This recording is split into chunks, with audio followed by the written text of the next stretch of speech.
یه چیزی میخوام به شما بگم. بردیا داره تلفن صحبت میکنه تو اتاق، میگم اینو به روح مادرم به جان قدیر، حالا ما با هم رفیقیم همه دیگه، ما مستضعفینیم برادر دیگه، حالا یکی مستضعف قلبیه، یکی مستضعف مالیه، یکی مستضعف جانیه. میگم تو هر لولی یه داستانه.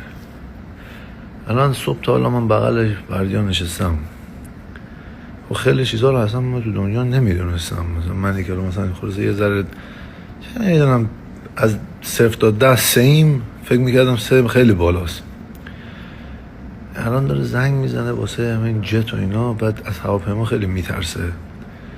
این از این جت‌های من نمیدونم چالنجر، نمیدونم بهش من اسمش رو یاد گرفتم چالنجر، و بعد نمیدونم یه اسم دیگه هواپیما اسپس داره. سم نوشابه کوکزی رو نخورین، سم به خدا قسم. حالا ما خودمون که یه بار جت سوار شدیم که حالا ما بیخی از اب پرواز می‌دردیم تمام دایره. آسان جان کیس هواپیما برادر من چه میدونم من کی، من هواپیما داشت. هواپیما اگه نگه 2 تا هدبند 11 عرب کله برایان میدم، 11 عرب به خودم و 2 تا کوله پشتی 2 تا کلمن حرکت به سمت لاس وگاس پیاده. ما میرسیم به لاس وگاس هر جوری از الا، با چی جوری نمیدونم.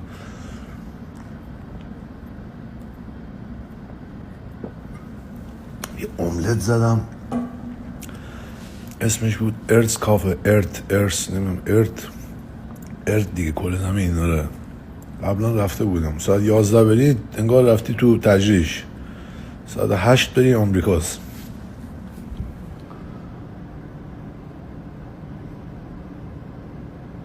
حالا کتابو بذار شروع کنم بخوندن، سخنرانی های کتابو داشته باشیم فقط.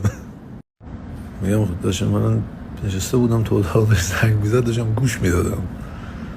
نه اونی که نمیدونم موتورش اونوری بود مثل ما مثلا الان چه میدونم مثلا وانت بریم سر کار نمایشگاه میفروشیم، آقا کدوم اون رینگ بزرگی که مثلا فرمونش اونوری بود یا نه اونی که موتورش مثلا هواکش داشت این مدلی. در صورت میگم اگر مایدار شدن جز به روتین زندگیته، این خارکوس ته نداره برادر. برای خودت یه گل بذار در حد آرامش. آره منظورم که اینجوری نیست که با اون لول برسی، نه بعد حالا لول بعد دوباره مثلا اونم سفینه بدن احتمالاً. کدوم سفینه میریم مریخ 4 نفره؟ نه اون 2 نفره. مریخ کجا اقامت داریم؟ چه نوع اکسیژنی تو دهن ماست؟ آره دیگه همین مستضعفی بهتر برده. سلامتی.